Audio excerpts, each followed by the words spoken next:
aventureiros.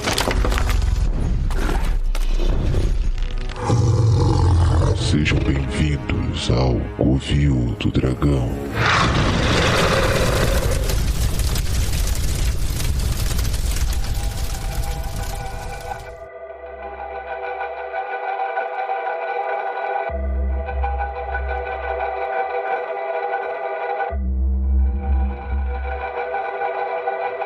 Saudações, invasores de Covil!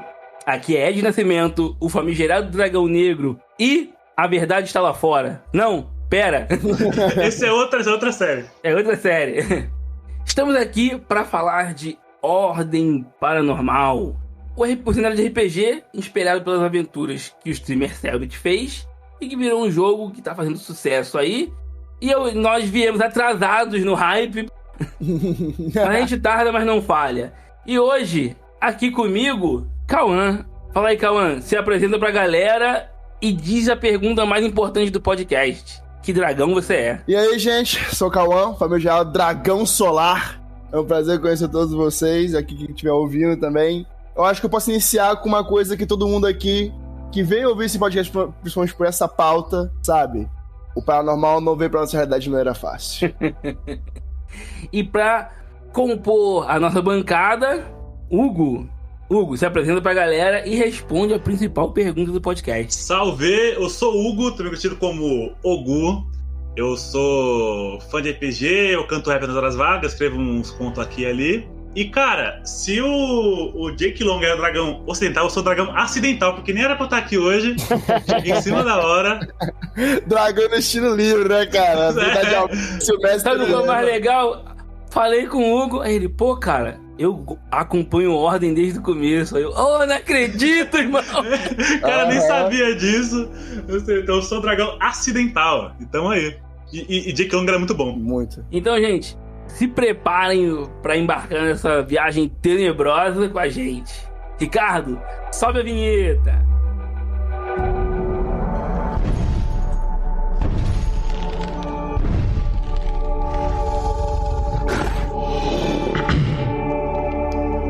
Dado o início, o conclave.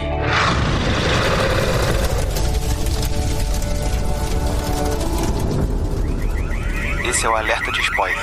Ouça por sua conta e risco.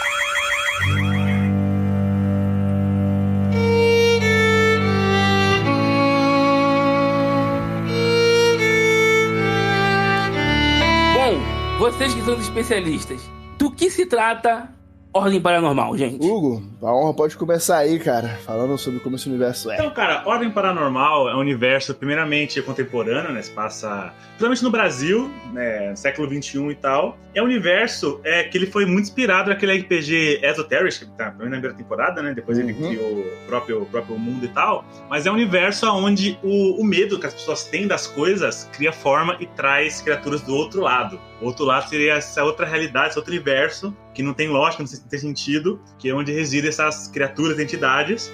E quando as pessoas sentem medo de alguma coisa, elas enfraquecem a membrana. A membrana seria o que separa o nosso mundo do outro lado. E esses conceitos que as pessoas têm medo, elas criam vida na realidade. Por exemplo, vamos supor barata voadora. Se alguém tem medo de barata voadora, uma cidade gosta também de barata voadora, parece um monstro de barata voadora, sacou? Exatamente. Esse estilo de narrativa de surgir demônios a partir do medo também é representado em Chainsaw Man. Então, pra quem conhece, tem uma familiaridade maior com o universo de Ordem nesse sentido. Já traçou um paralelo interessante que eu não sabia, que era tudo de acordo com o medo das pessoas. Uma mecânica interessante, né? É só o medo ou é aquele padrão, né? As emoções negativas das pessoas alimentam de coisa. Não, é especificamente o medo das pessoas sentem. Um exemplo aí, uma das temporadas, que é a da ilha, Segredo na Ilha, tinha uma personagem que ela tinha muito medo de monstros com tentáculo especificamente. Isso aqui já dando um spoiler aqui pode dar spoiler das temporadas ou não? Pode sim, pô. Então, quando apareceu o monstro no final, o monstro tinha tentáculo, e depois o Selbit falou que ele botou tentáculo porque ela tinha medo de tentáculo, entendeu? Exato. Isso torna muito mais interessante a questão do, por exemplo, nada de um monstro é fixo.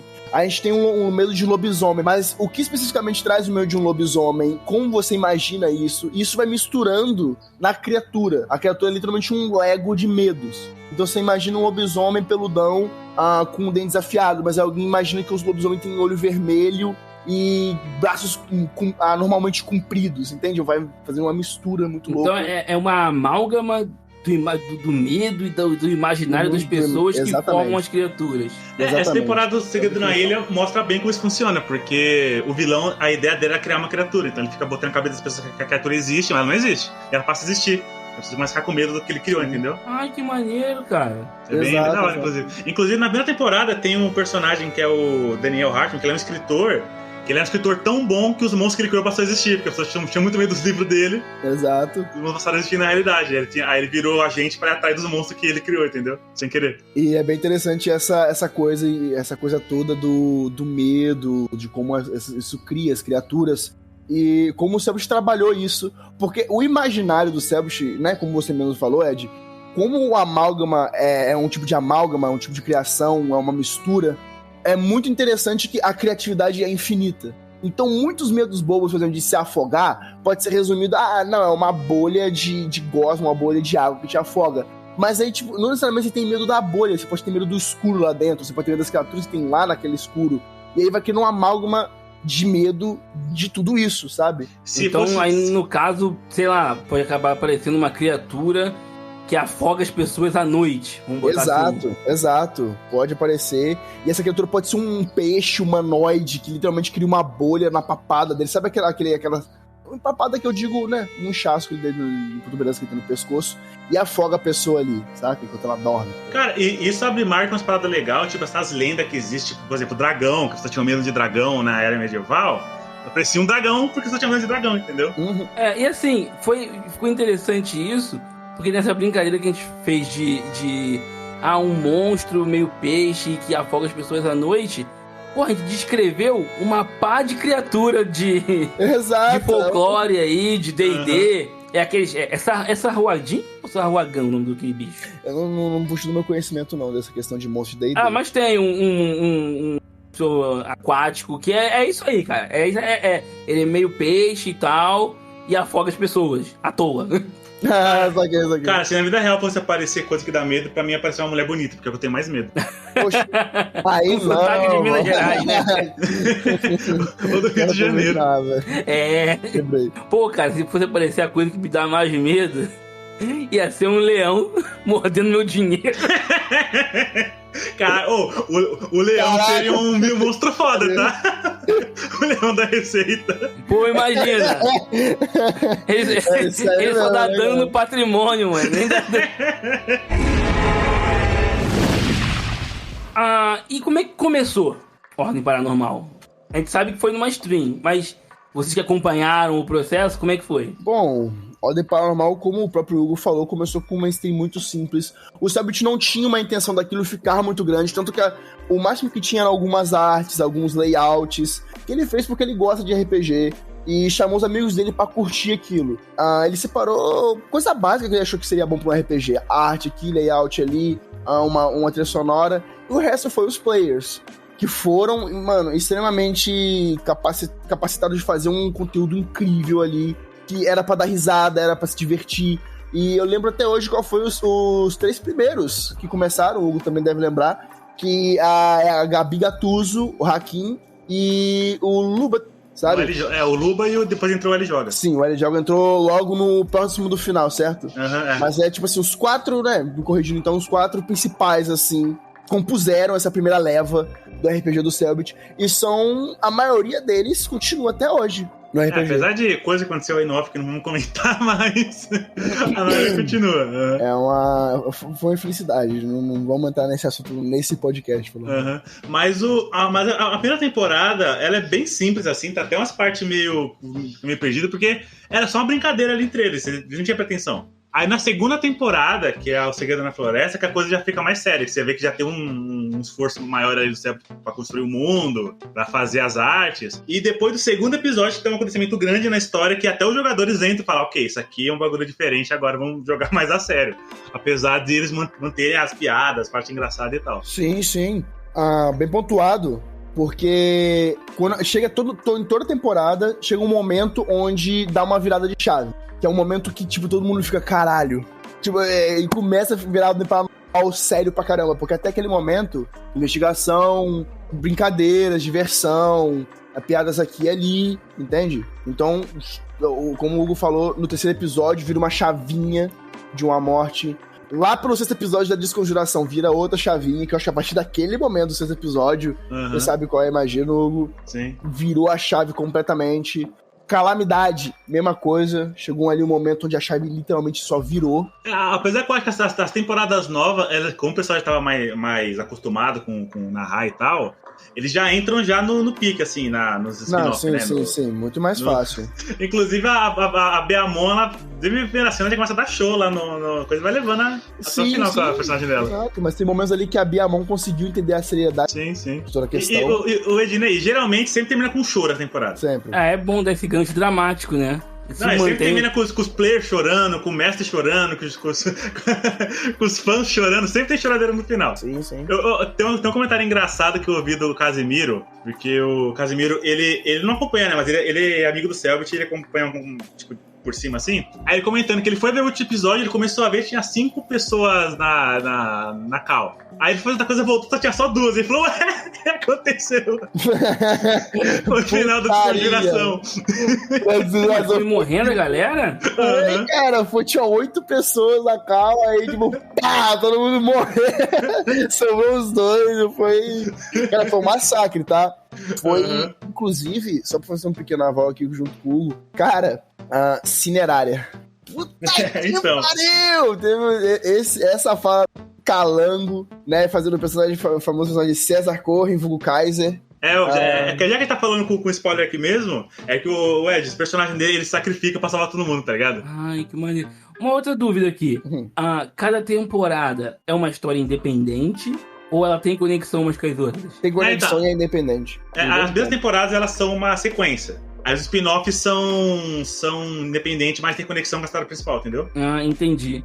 E o RPG de Ordem tem a ver com as strings ou não? O jogo? É. Do RPG? É no mesmo universo, né? É a mesma ordem, né? A mesma, não, mas tem NPCs que são vieram da string. Interessante. Não, tem até NPC que apareceu numa aventura pronta e apareceu depois na stream. Apareceu no fundo, no final do outro lado, no fundo aparece um dos NPC da aventura. Qual é a aventura? É Rosas? Como que chama? Como é mesmo? A Aurora... Escarlate. Então, um dos NPCs que você pode... Porque tem uns NPC prontos da aventura pra você jogar, né, Ednei? Aí um dos caras prontos aparece na stream, o NPC lá no fundo na imagem. Pô, essa stream durou quanto tempo? Bastante tempo. Esse de Escarlate? Escarlate? Ou você tá falando de todas as streams em geral? Porque assim, quando vocês falam uma temporada, é um ano?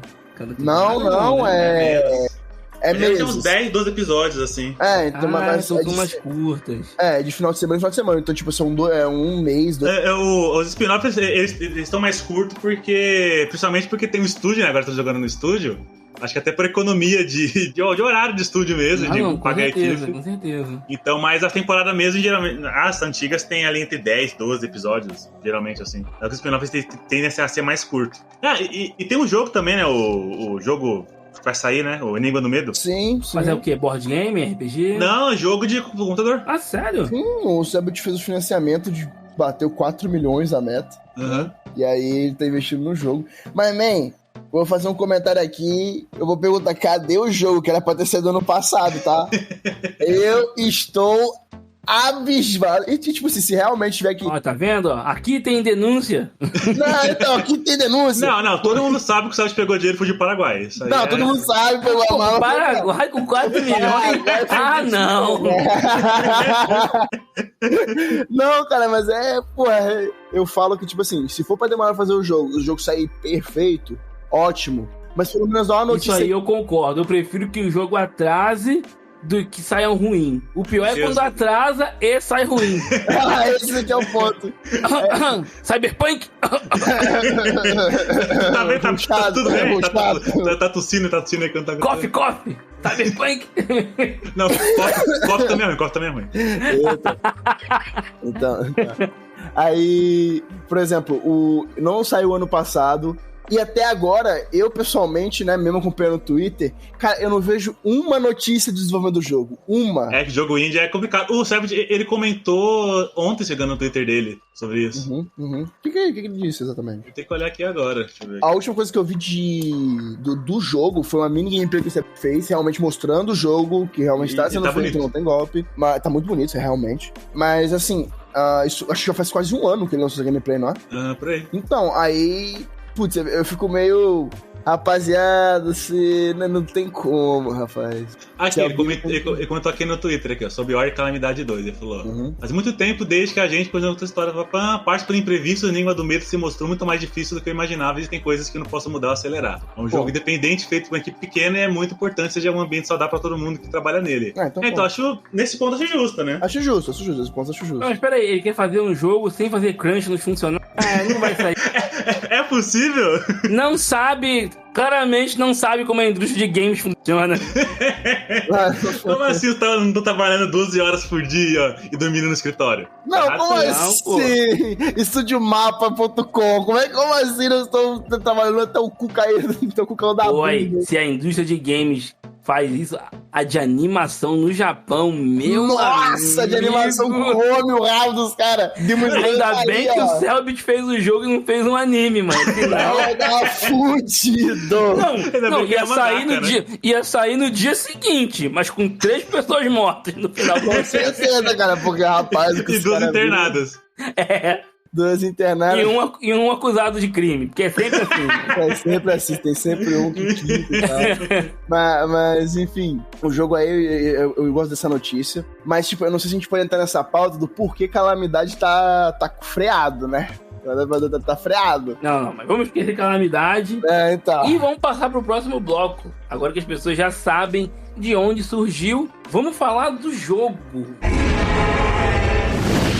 Então, gente, como é o jogo Ordem Paranormal? Primeira pergunta que eu gosto de fazer quando eu tô falando de RPGs. Ele é amistoso pra iniciante? Sim. Ele é, cara, sim. É porque foi pensado pro público do Cellbit, né? A galera mais nova, que tá tendo o primeiro contato com RPG. Exato, tipo, tem muito pouco cálculo. A maioria das habilidades são muito simples de se aplicarem. A maioria dos usos são com PE. E se você sabe usar PE, cara... 80% do livro já tá de boa. 80%. Não chega a ser simples, que nem, sei lá, o 3DT então, o Lei dos Sentimentos, mas é... Saiu por qual editora? Jambô Editora. Ah, Jambô também? É, tanto que o Guilherme Desvalde participou da criação do livro, junto do Mestre Pedroca, do dela, né? Exato, o nome muito bem escrito do Pedroca, inclusive. E vou te falar, hein? Foi uma dor de cabeça eu conseguir esse livro aqui. Deu problema pra chegar nessa casa? Mas foi, mano, quando chegou eu fiquei felizão. É isso. É que a pré-venda foi uma enrolada, né? Nossa, pré-venda, que Jesus, que confusão que deu, cara. Porque, tipo assim, obviamente vendeu muito mais do que eles esperavam, acabaram ficando muito sem material, etc. Tiveram que fazer muito... Tiveram que comprar caixa extra, que não sei o quê. Mas, meu irmão, deu uma atrasada, mas eu gostei. Pô, vendeu tudo assim? Vendeu tanto assim? Nossa, cara. Derrubou o site umas 3 vezes quando abriu pra venda. Aí, tipo assim, o que mais mostrou que realmente eles não estavam prontos pra essa quantidade, por motivos óbvios de previsão, eu demorei 2 meses pra receber depois de 2 meses o meu livro. Vocês disseram que o público do Cellbit é um público mais jovem. E Ordem Paranormal é um RPG que trata de temas que às vezes são um pouco sensíveis. Não é um pouco complicado para um público jovem, não? Pode falar, o que você acha, Hugo? Então, podia ser, mas o Cellbit, os criadores, eles têm esse tato de não tratar certos temas pelo público ser mais jovem, por questão de faixa etária e tal. Por exemplo, já teve caso de não vou citar nomes aqui, mas de jogador botar jogadora no caso, botar uma parada pesada no background dela e falar, não, isso aqui não encaixa no mundo, tipo, não fica legal, então muda, entendeu? Quem conhece Ordem sabe do que eu tô falando. Mas então tem esse tato, né? De tanto ele quanto porque tá saindo agora o quadrinho do Ordem Paranormal. Você sabe disso, Dinei? O Cauã tava comentando do quadrinho. Então, que é feito pelo Fábio Abu. Eu gosto do traço dele, desde Combo Ranger. Eu tenho que gostar de Combo Ranger. Então, como o Fábio Abu é um cara que trabalha com terror e com público infantil, né? Tanto com Combo Rangers, Princesas do Mar e tal, ele tem também esse tato de fazer esse peso, né? Tanto que a faixa etária é pra 16 anos de idade, o quadrinho, tanto quanto a RPG. Ah, então não é pra criança também, né? É pra adolescente, mano. É tipo Five Nights at Freddy, sabe? FNAF, aham. Tipo FNAF, é a mesma parte do FNAF ali. É pra aborrecente, tá ligado? Eu sou um adolescente mais jovem, é porque eu sou um velho paia, mas o... Que velho paia, oxi, do nada, cartada, velho. Comparado com o filme do Ordem, eu sou um velho paia, tô com 30 anos já. Mano, eu também já fico usando velho paia, porque eu acompanho o Ordem desde que lançou, aí na época eu tava na faixa etária certinha mesmo. Pô, eu tenho 30 anos, eu já tava velho na época. Eu vou quero nem entrar nessa conversa com você.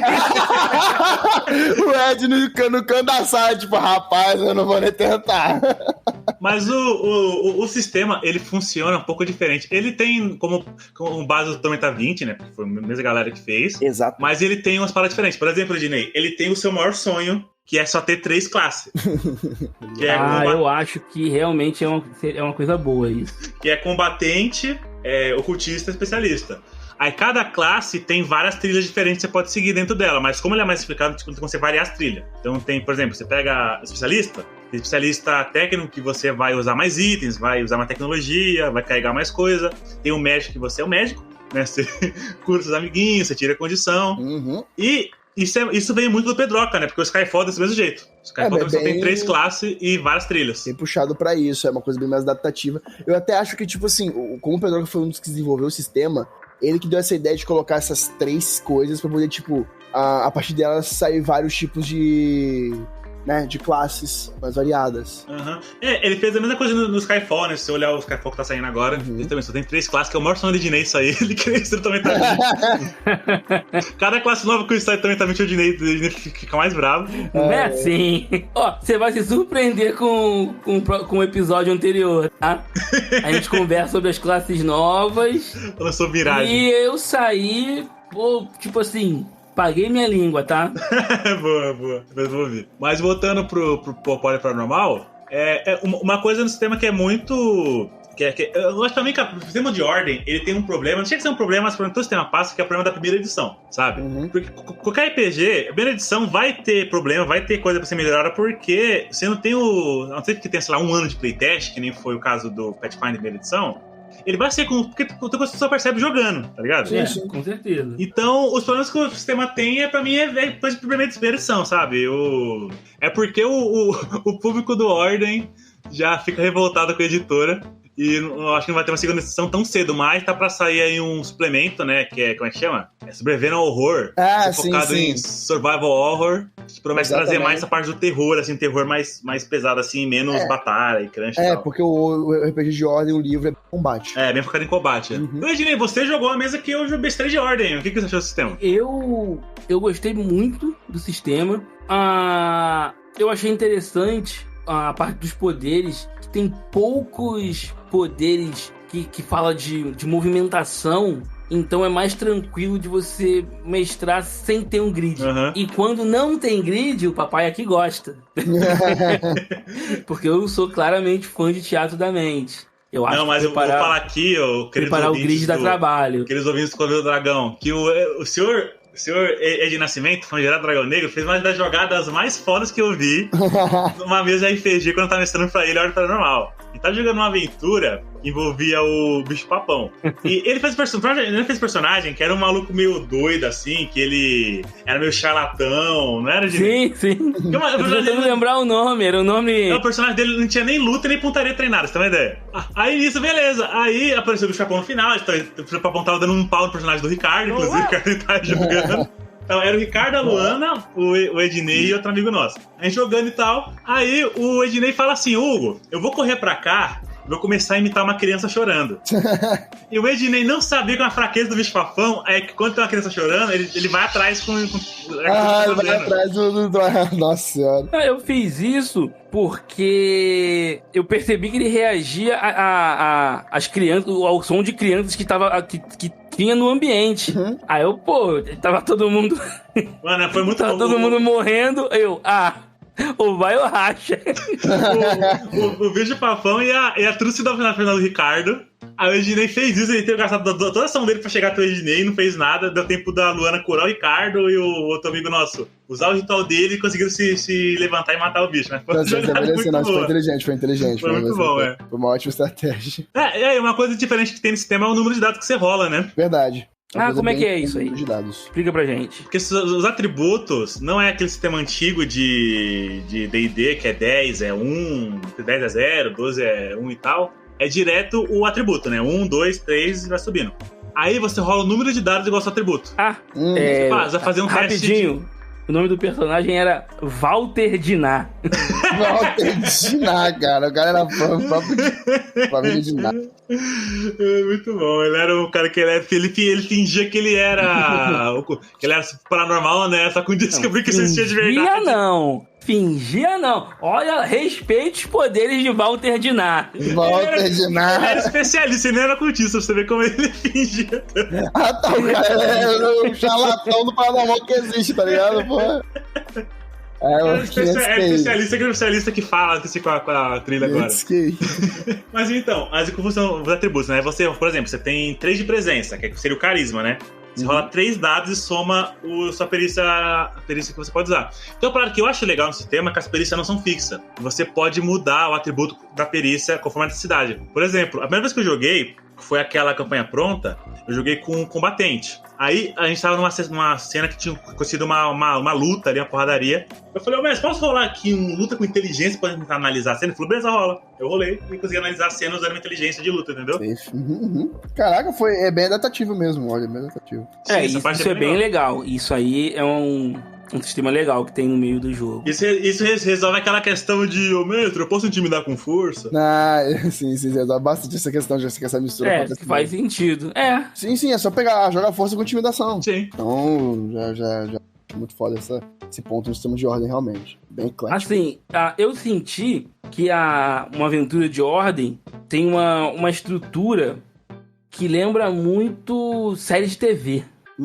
Saquei, é verdade. Acontece alguma coisa, aí as pessoas investigam, descobrem o que é, e aí fica uma parte da aventura tentando descobrir como lidar com aquele evento, ou com aquela criatura. Aí no final descobre como lidar, ou descobre como lidar no meio do combate com a criatura. Sim, no meio do... É mais ou menos. E eu achei isso muito legal, muito divertido. Sabe? Eu achei que eles botaram isso como mecânica, porque tem uma mecânica no jogo chamada Enigma de Medo. Porque algumas criaturas, você poder enfrentar ela, ou deixar ela mais fraca, ou deixar ela parecer invulnerável, ou ficar vulnerável a algum tipo de coisa, tem que fazer alguma ação pra você poder fazer isso. Você tem que investigar sobre ela antes, descobrir o ponto fraco dela, ou então alguma ação que você faz. Exato. Por exemplo, o bicho-papão tinha a questão de criança chorando, de música infantil. Mas tem outras que tem que... uma das criaturas mais icônicas do RPG é a Degolificada. Que ela tá na chama? É Degolificada. Que é uma menina que ela voa assim, até a coluna retorcida, os olhos vazios assim, a boca dela tem um pano que sai, tem uma boca bizarra, o cabelo dela é gigante, ela voa com o cabelo. É uma Samara bufada. É uma Samara bufada. É uma Samara bufada, não. Que ela é imortal, invulnerável a tudo, até você descobrir por que ela morreu. Exatamente. Entendi. Pô, isso é interessante. Isso é bem maneiro. E no livro... tem uma parada, por exemplo, que ela tem algumas formas, porque você tem 4 elementos no paranormal em ordem. Você tem um elemento... Na verdade, tem 5, né? Você tem o elemento do sangue, que é mais ligado com sentimentos e pensamentos e sentimentos fortes. Agressividade, né, em geral. Agressividade, o dor e tal. Você tem a energia, que é o elemento do caos. Você tem o conhecimento, que é ligado com as regras que regem o outro lado. Exatamente. Se tem alguma, né? Se tem alguma, né? Você tem a morte, que é muito ligado com o tempo, com a entropia. Sim, e você tem o medo, que é um elemento muito misterioso aí, que é praticamente que forma o outro lado. E a degolificada, pelo menos no livro, é o único monstro de medo. Porque todos os outros são ligados com algum dos 4 elementos. E Exato. quando acontecem algumas coisas no combate contra ela vira outro elemento. Se ela mata alguém, ela vira de sangue. Se você erra ou a pergunta, o enigma dela, ela vira de medo e por aí vai, entendeu? Medo não, de morte, no caso. Essa questão dos elementos, como é que ela funciona dentro do jogo? É parecido com as energias que tem em Tormenta 20, em D&D? Cara, é tipo Pokémon. Basicamente, sabe quando você joga Pokémon e tem aqueles água, fogo, terra e ar? É o pedra, papel e tesoura. É o pedra, papel e tesoura. Um counter tipo o outro, isso. um vai contra o outro. Os 4 têm um equilíbrio, sabe, entre eles. Tipo, mecanicamente, quando você usa um elemento, ele pode ser um ritual, um dano, né? Que nem uma energia no Tormenta. Mas, por exemplo, se você ataca uma criatura de sangue que é vulnerável... Sangue é conhecimento? Não lembro agora. Não, sangue é vulnerável à morte. A morte. Na criatura de sangue com um ritual de morte, ela toma o dobro do dano. Isso mecanicamente. Porque os elementos, eles meio que se conteram. O único que tá fora dessa parada é o medo, né? Que forma todos eles. Inclusive, de forma misteriosa, o medo é um elemento que pode juntar elementos contrários. Tanto que, tipo, se eu não me engano, no Osni, que é o segredo da ilha, existia uma tinta que era composta de sangue e lodo preto. E então era morte e sangue junto, sabe? Então era uma coisa que trazia alucinações, que mexia com sentimentos, todo mundo que mexia com a tinta ficava mais hipnotizado por aquilo. Normalmente, sangue e morte não se misturam. Mas graças ao elemento medo, de alguma forma, eles se juntam. E o Sinais do outro lado inclusive, uma temática que aí sim o Ednei ia ficar com medo, porque é sobre Alien. Não. Sim, Quero saber sim. Isso, não. Os aliens, eles são de energia e conhecimento, os aliens. Nossa, até me arrepiei aqui, ó, tá maluco. Não. Ô, Ed, depois eu vou te mandar, mano, como é que aparece o primeiro Alien, tá ligado? Não. Nossa, Quero saber, não. Nada com alienígena, nada disso. Eu não assisto ET, não. Não. Mano, a trilha sonora é muito gostosa, cara. Tá maluco, tá maluco. Ó, eu fui começar a conseguir ouvir a musiquinha de Arquivo X depois dos 30. Caralho! Pra ficar de... Pô, sério? O seu medo é fazer aparecer alien na sua casa. Então toma cuidado aí. Não brinca com isso, não. Você assistir Sinais, até começar a dormir com um copo d'água do lado. Cara, Boa. Cara, na moral. Cara, eu sei, assim... Eu nunca vou... É culpa do Fantástico essa porra, mano. Aquela maldita autópsia do alienígena, mano. Tá. Cara, eu passei dias sem dormir direito por causa disso. Eu ficava olhando pra janela esperando aparecer aquela cara cinza pra me levar embora, mano. Não, Ed, eu não sabia que tinha esse medo não, cara. Caralho, esse medo, velho.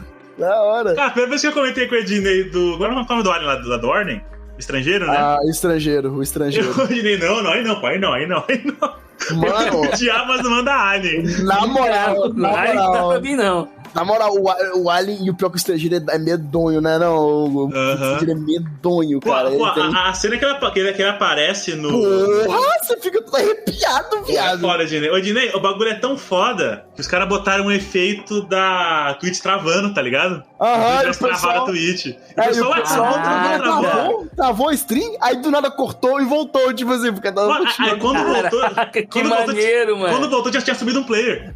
Tipo, sumiu, ué. E tipo assim, tinha uma pessoa na mesa. O melhor é que, tipo assim, os players foi tão foda, e o Sérgio também, porque já era uma coisa que eles estavam, né, com isso na mente, eles agiram como se o player nunca estivesse lá. E, tipo, todo mundo ficou, cadê ela? E os caras, não, quem é Dara? Quem é Dara? Tipo, caralho, que maneiro. Porque na hora, o Sérgio pegou e vendou os players, tá ligado? Então ninguém sabe o que aconteceu com ela. Aí na hora que eles tiraram, sumiu a menina da mesa, só tinha 4 pessoas, 5. Pô, então a mesa foi uma superprodução, né? Não, a Ordem cara, a Ordem New de produção talvez não a mesma coisa por questão financeira e de país e tal, mas fica muito longe do Matt Mercer lá do Critical Role, não, sabe? Na verdade, eu boto minha mão no fogo pra falar que a produção de Ordem superou, tá? Eu acompanho o Critical Role e puta que pariu, o Ordem em questão de cinemática. Inclusive, Ednei, a última spin-off que teve de Ordem foi 2 sessões, né? Que foi com os amigos gringos do Selbit, lá do Minecraft e tal. Quebrou o recorde de view do Critical Role. Exato. Que maneiro. Quebrou. Mas uma coisa que eu fico um pouco preocupado, eu vi algumas discussões sobre isso, que muita gente comprava o material de Ordem Mas, tipo assim, queria fazer igual ao Cellbit. Queria fazer isso igual a Isso aí Stream. rola. Não dá, né? Isso aí Tem que rolou entender- até com o Scarroll, né? Tem que entender que é uma equipe por trás daquilo tudo. Um monte de gente trabalhando Entretenimento, pra fazer aquilo ali. É outro tipo de entretenimento. Sim. Exato. Tá? É outro nível, é outra coisa. É igual o cara que joga futebol na quadra da rua dele e o cara que vai pra Copa do Mundo. É o mesmo jogo?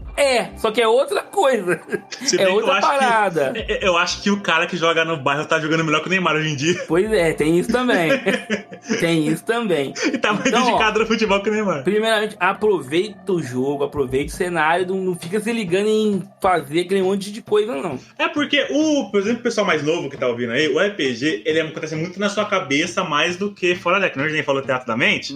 Porque hoje em dia você tem mapa, você tem mesa virtual e tal, mas no tempo dos Incas e dos Maias, quando eu e o Ednei jogava... Quando o primeiro dado foi jogado. Mano, pra começar que D20 era caro, você não achava lugar nenhum, você tinha Nossa, 16 pra cara, jogar. né? Não era acessível, era ruim de acessível. encontrar. Esse negócio de ter miniatura é cultura gringa, porque não tinha no Brasil isso aí. Nunca teve. Nunca teve isso no Brasil, de ter mapa de batalha, não sei o que. Isso é coisa mais recente, né? Mas lá fora é mais forte porque ela é barato também, né? Aqui é muito mais Não, acessível. e também porque lá, rapaz, RPG tá lá desde os anos 70, desde os anos 80. Nos anos 80, então... E também é a coisa da cultura, né, cara? Sim, Lá na sim, gringa sim. tem a cultura de tipo, tá o inverno, tá nevando pra caralho lá fora, vai ficar todo mundo trancado em casa. Pô, vamos fazer alguma coisa em família. Tem jogo de tabuleiro pra caralho. Então você tem que se divertir. Porque o importante é você se divertir, sabe? Com seus amigos, com a galera que você gosta e tal. Não ficar querendo repetir a live, porque nunca vai acontecer isso. Eu acho que se outras lives não são igual a live do Cérebro, tive nessa em casa que vai ser, sabe? Pois é, e isso não é problema. Não é, de forma nenhuma. Até porque talvez tenham pessoas que, se fosse fazer alguma coisa daquele jeito, não ia se divertir. Exato, Sim. muito sistemático e tal. E o RPG é acima de tudo sobre diversão. Nossa, acabou, priorizou isso, o RPG rola muito bem. E, tipo, eu, por exemplo, quando fiz o primeiro... Eu fiz, o Aurora Escarlate lá, com o Vandinho, né? Tá ligado, Ed? Salve, Vandinho, se estiver ouvindo aí. Sabe, mano. Eu fazia todas as artes. Eu fazia Tolkien, eu fazia painel que eu te mostrei ali, eu fazia personagem inteiro colorido. A gente pode linkar as artes no post do episódio, cara? Pode colocar as artes lá pro pessoal poder ver? Pode, mano. Eu sou um pouco envergonhado com isso, mas fica à vontade. Fica à vontade. Se eu esquecer de linkar, podem me cobrar depois. Que a gente coloca as artes lá pro Tem que cobrar, o Code nem esquece mesmo. Usei os traços de ordem e tudo pra poder fazer e tal. Tem alguns personagens que são relevantes nesse mundo de ordem? Todos. Cara, não, mas eu digo cara. NPCs importantes, assim. Cara, o universo de Ordem, cara, eu acho que ele faz tanto sucesso assim, ele é tão atrativo pra galera jovem por causa dos personagens. Exato. A relação dos personagens, a dinâmica entre eles, as personalidades, que os players colocam, tanto quanto os NPCs. Você tem, exemplo, a Agatha, que é uma NPC super querida. Você tem o Sr. Veríssimo, que é o chefe que todo mundo gosta também. Queria falar que eu sou fanboy de Sr. Veríssimo. Nada me muda a cabeça, entendeu? Aquela frase, o que puta que pariu, arrepia até hoje, cara. Arrepia até hoje. Vocês podem chamar isso de destino, podem chamar isso de medo, pode chamar de medo, pode até chamar de Deus. Nomes não importam, eu não ligo pro seu, Kim. É por isso que eu abandonei o meu. Nossa senhora! O cara decorou, mano. Você que você fala do Hora Sempre Aberto. Não, Hora Sempre Aberto é do Arthur já. Já passou pro Arthur, já tá de frente pro Arthur. A melhor frase do Arthur pra mim é: não mexe com a minha família, seu filho da puta. E dá um tiro na cabeça do... Nossa senhora, velho. Pô, agora eu tô com vontade de assistir, droga. Frases icônicas. Tem no YouTube, gente? Tem no YouTube? Tem no YouTube. Mas assim, tem outra frase muito icônica que eu gosto muito do Joe, que eu acho que o conhece também, que é: o Kian, ele começa a ver que o plano dele não tá dando certo. O Kian é o grande vilão da RPG. Ele é um dos mais importantes também. E ele tá ali e ele começa a falar. Ele começa a socar o Joey falando: eu vejo maturidade nos seus olhos, chamando o Joey de criança. E o Joey vira pra ele, tipo, o Joey sangrando pra morrer. Ele fala, se eu não me engano, acho que é: esses olhos infantis, bem desespero nos seus. Tá ligado? Porra, mano. O Ednei, porque o Kian, ele é o grande vilão desde a primeira temporada, que tá tentando por trás de tudo. que ele é um ocultista que existe desde a época da... Como é que chama, Leon? Império Sumério, né? Nossa, desde a Suméria antiga. É. Caramba, interessante. Mas ele não morre, não? Ele fica mudando de corpo. Inclusive, no Desconjuração, rola o plot twist que um dos players era ele sem saber. Exato. Tipo assim, cara, isso, é muito louco. isso foi um puto spoiler. Foi, cara. Foi. Tipo assim, eu vou falar, a gente já falou que é um dos players, eu vou falar até. Não fala quem é não, que eu não vou ver. Tá, não, tipo, mas é tipo assim, você fica, caralho, quem é que não sei o quê? Aí o Zelda fala, desde o começo da temporada você sempre foi o Kia. Desde o início da temporada, desde tudo, ele era o Kia. Você fica, caralho, fudeu. Caraca, realmente, o cara soube cativar o público mesmo. Soube, cara, ele soube fazer uma história incrível. Então vocês podem dizer que o que seria mais atrativo para os jogadores seriam essa dinâmica entre os personagens? Sim. E tem regras pra isso no jogo? Não é. Ou então o livro, ele fala, ele tem um disclaimer sobre isso, né? No próprio livro. Não chega a ter regra, mas fala sobre como a Ordem nasceu muito do trabalho em equipe, da interação e tal. Fica meio implícito que a ideia mesmo é essa. Tanto que eu conheço o pessoal que joga muito Ordem, né? Conheço gente mais nova, né? Que conheceu RPG por causa de Ordem. Hoje em dia eu já botei pra jogar Tormento, jogar 3DT, jogar... Eu queria fazer a mesa de GURPS, os caras passam um pouco de raiva também. Não só ficar na diversão aí. Sacanagem. Fãs de GURPS eu tô brincando, tá? Tô brincando. Eu vou sacanear. Tô brincando, fã de GURPS, tô brincando. O Dragão Branco vai ficar puto aí. Então, obrigado. Eu estou brincando, Rodrigo. Mas E essa galera, mano, eles têm... Eu acho muito por parte da influência da stream, eles têm um apego muito grande com RP, sabe? Sim. Tem sessão que eu vou ver ele jogando, tanto participação do RPG que eu mestro, eles ficam só inteiros só na RP hoje, né? Não tem combate, não tem investigação, é só a sessão inteira eles fazendo, tipo, Slice of Life, tá ligado? De viver aquilo e tal. Eu acho isso muito legal, cara. O jogo claramente não é focado em combate. Não, ele é bastante focado em combate. Mas, tipo assim, mecanicamente falando. Não, mas pelo que vocês falaram aí, o combate é a última consequência mesmo. Não é igual a outros RPGs que você vai atrás disso, né? Não. É porque a ideia desse RPG é você, mecanicamente falando, né? É você se preparar pra combater as criaturas. Por exemplo, Call of Cthulhu é você investigar e resolver e você tá combatendo, você se fudeu. No Call of Cthulhu. O Ordem ele vai na contramão. Você é um agente que foi treinado pra dar pau nas criaturas, entendeu? Então, mecanicamente, o combate é bem importante. Uma coisa meio que um senso de urgência muito grande quando joguei Ordem Paranormal. Assim, do tipo, tem que saber, tem que descobrir o que é. Senão, pode aparecer e vai pegar a gente de calça riada e vai dar ruim. É meio isso mesmo. Os monstros são bem fortes. Eu lembro.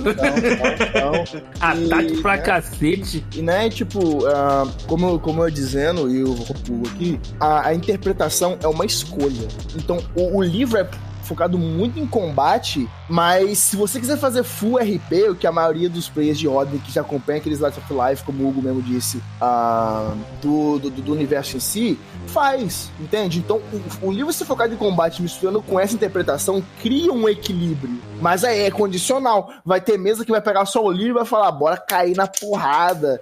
Tem um Discord de RPG, que é o PlayRay.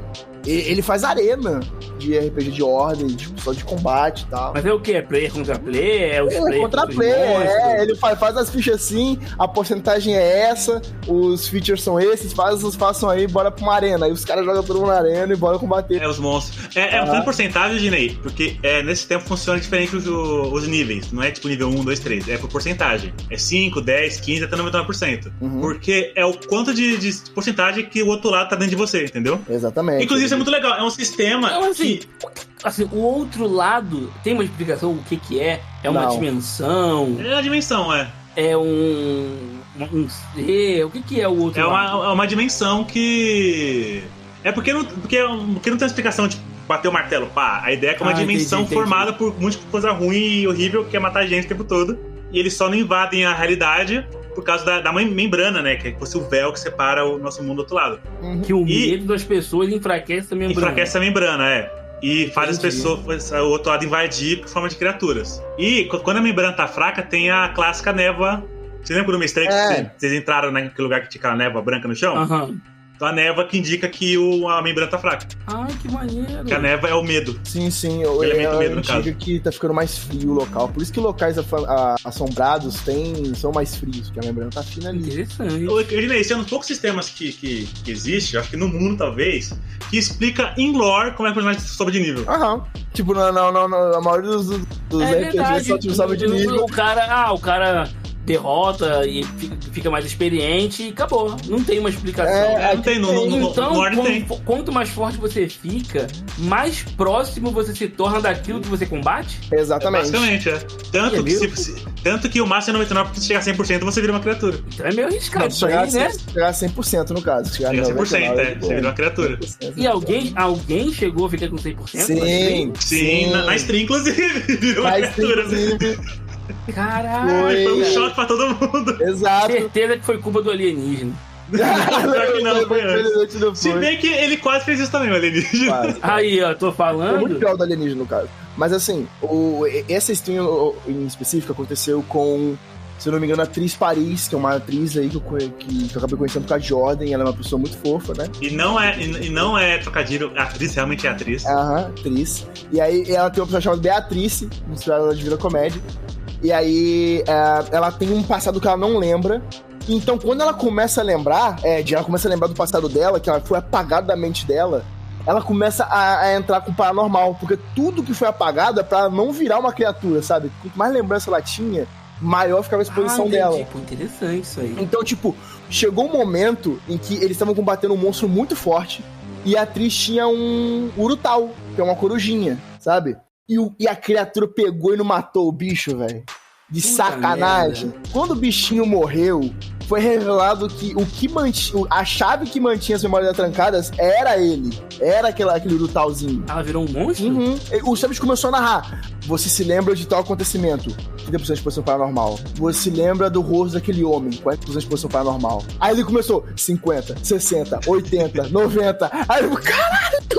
Ela não para. Quando ela chegou a 100%, eu lembro da frase que o Samus falou: você sabe de tudo, Beatriz. E perder tudo, e saber tudo é perder tudo. Você não existe mais. Tá ligado? Ela virou um monstro. Outra dúvida que eu tenho: o Hugo diz que só tem 3 classes. Sim. Uhum. Que tipos de personagens podem existir em Ordem Paranormal?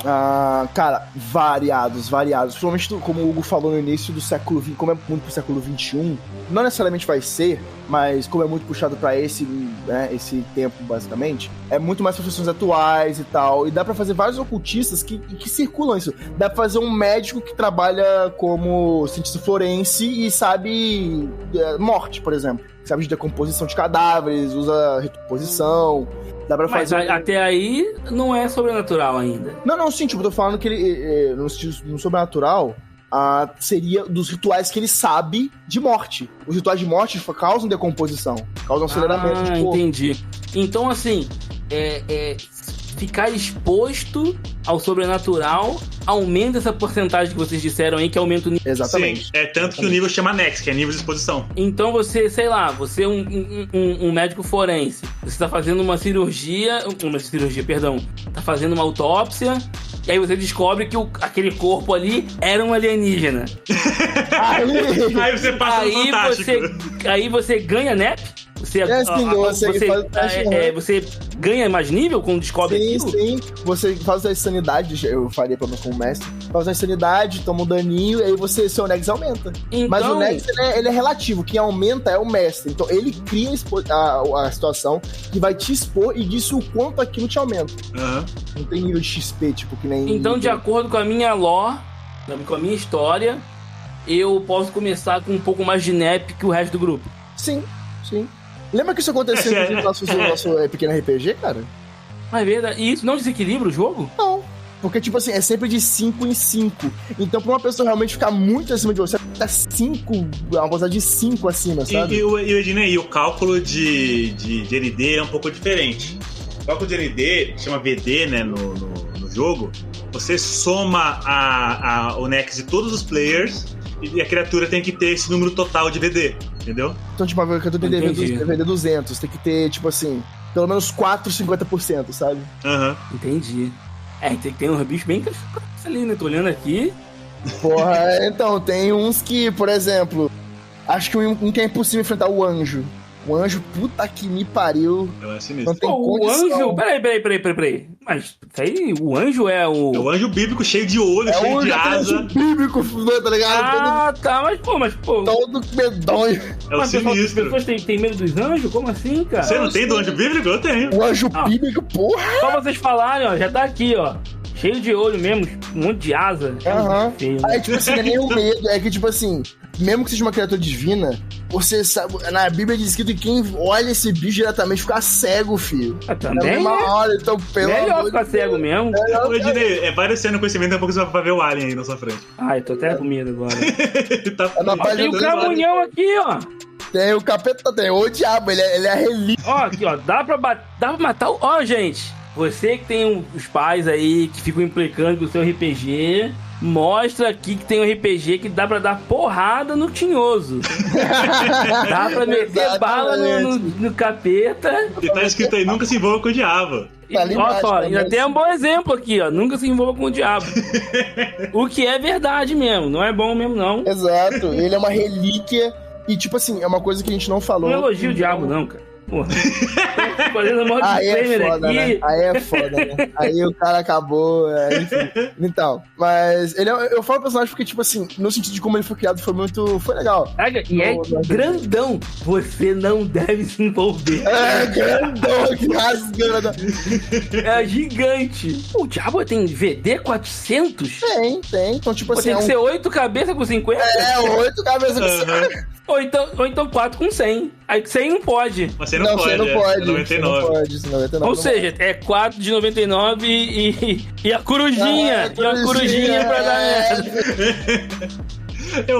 Eu lembro quando saiu, cara, pô, a PG tá muito forte. Claro, tá forte, é o diabo, pô. Você queria o quê? Ele tem 1.676 pontos de vida. Não vou falar a ficha do diabo, não.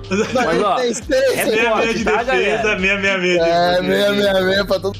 É forte, é forte. É fortinho, mano. Muito bom, muito Ele é bom. relíquia de sangue, pô. Cada elemento tem uma representação física da nossa realidade, que é realmente, tipo assim, é a forma física de uma, entre aspas, divindade, de uma Ah, entidade. entendi. Então cada elemento tem a criatura mais forte. Ele é a criatura de sangue mais forte, porque ele é a representação pura do elemento sangue. Entendi. Assim como a magistrada é do conhecimento, assim como o deus da morte é da morte. E com o anfitrião. O anfitrião, O a da fan energia. favorite aí da galera, o anfitrião é da energia. Verdade, o elemento favorito é a energia, cara. O anfitrião é tipo Nimb, tá ligado, Ednei? Entendi. Caótico e tal. É. Nossa, demais. Ele tem mais de uma forma, ele esperando a sensação, fica tipo, "Ah, filha da p-". Agora eu vou acabar esse episódio, eu vou lavar a louça, fazer comida e assistindo Ordem, porque vocês me deixaram no Mas hype. aí, assista, cara. Tá no YouTube, tá, né? Eu acho que eu Tá já perguntei isso. tudo no Tá tudo YouTube. no Tá tudo no YouTube. YouTube. Vou E a dar uma primeira olhada. temporada, Ednei, eu até indico você ler o quadrinho, porque o quadrinho foi feito realmente pra quem tá começando. Exato. Porque ele é mais compacto, mais resumido e melhor de você acompanhar do que. É que a primeira temporada, ela por ser a primeira, é muito experimental, tem umas partes meio enroladas, então. Tem o algum quadrinho é mais legal de ver. episódio, tem algum episódio zero ou não? É direto pra um lugar assim Não, mais tem tarde? a primeira temporada, só que a primeira temporada eu achei ela um pouco arrastada, assim, eu acho que ver o quadrinho é uma experiência melhor. Não, Depois você vê a segunda temporada pelo stream. Eu vou dar uma olhada. Os links vão estar tudo aqui. Então, gente, é nesse clima de mistérios sobrenaturais que a gente vai encerrar o episódio, infelizmente. Fica muito grande, o Ricardo me com os bate. aliens. Cuidado com os aliens. O que aprendemos hoje? Cuidado com os aliens. Cuidado com os aliens. Não se envolvam com o diabo. A conclusão, não se vão com os aliens, rapaziada. É verdade. Gente, Falou, vamos lá. falou. Hugo, o que você faz na internet? Suas redes sociais? Fala tudo agora, cara. Cara, eu sou. Como eu falei, eu faço música, eu canto rap aí nas horas vagas, apesar que faz tempo que eu não lanço nada. Não, porque... sem falsa modéstia. O cara é Tá difícil. rapper foda, tem clipe e o caralho. Pode ir Mas eu lá não que é lanço maneiro. Eu não sou fã de rap, o Hugo sabe disso, mas a música do cara é foda. obrigado. Então me siga no Instagram ali, que é @4hugo2. Ou no meu Twitter aí, apesar que o Twitter eu quase não uso, eu abro só pra passar Mentira, raiva. eu uso assim. Eu uso só pra passar raiva Usa assim, a gente fala e e ele tá discutir lá. com os ó. outros, e passar raiva. Que é @ogurap.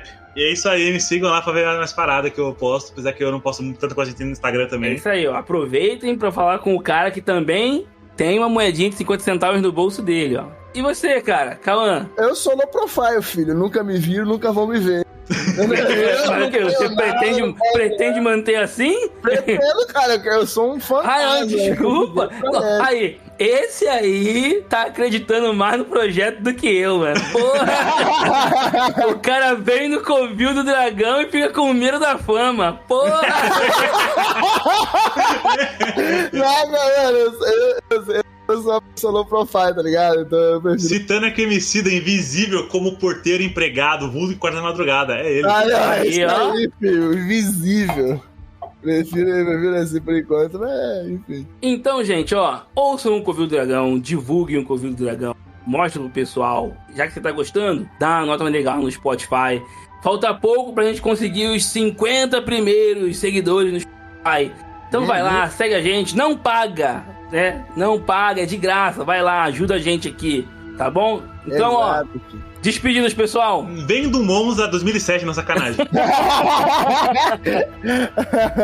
Mas só tenho que dizer muito boa noite, rapaziada. Muito boa noite. Pô, como é ordem paranormal, é boa noite mesmo, né? Não tem dia, não, ó. Tem dia não. Então, falou, galera aí. Um abraço pra todo mundo. Falou. É nóis.